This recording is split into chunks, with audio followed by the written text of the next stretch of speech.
right, here we go with Chapter 1, the slave trade.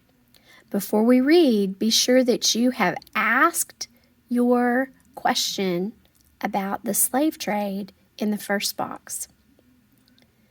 In 1619, a ship docked in Jamestown, Virginia. It carried about 20 people who'd been kidnapped from their homes in West Africa.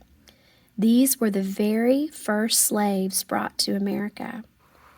By 1860, there were nearly 4 million slaves in the United States. Virginia and other states in the South depended on the free labor of slaves to work the fields on farms called plantations. Every year brought more slaves. They arrived on slave ships. The trip from Africa across the Atlantic was known as the Middle Passage.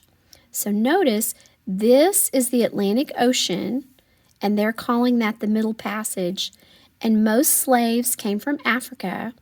And notice they not only went to North America, where we live, but they also went to South America and the islands in Central America.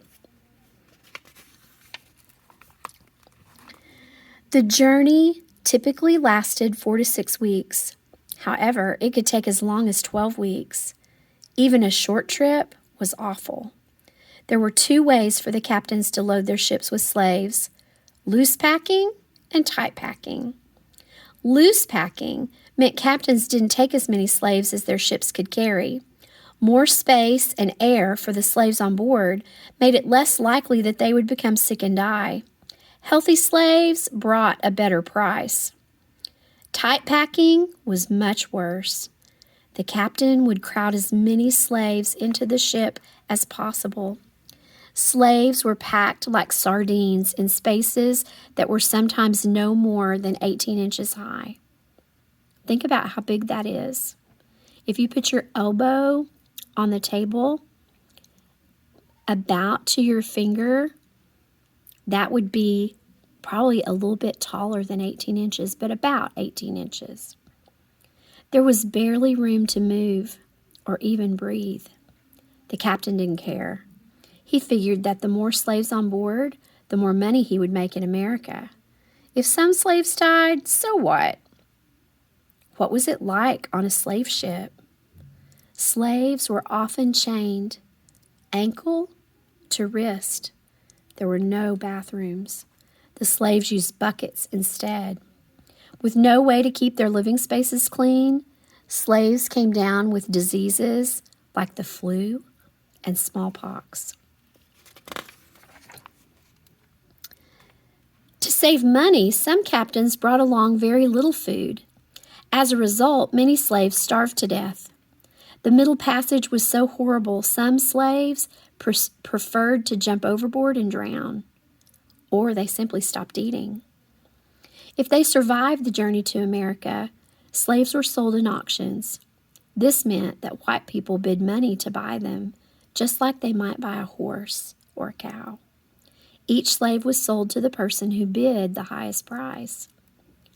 Auctions were advertised with signs and in newspapers.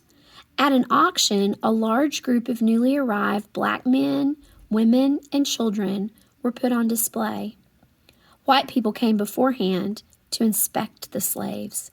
They pried open their mouths to check their teeth. They pinched their muscles to measure their strength. No one cared about how the slaves felt. They were not considered human beings. Auctions tore families apart. After a mother was sold, she might have to watch one of her children get sold to an owner from a different state. Her baby would be yanked away from her, and there was nothing she could do about it. Husbands and wives, fathers and mothers, sisters and brothers were often sent to live on plantations far away from each other.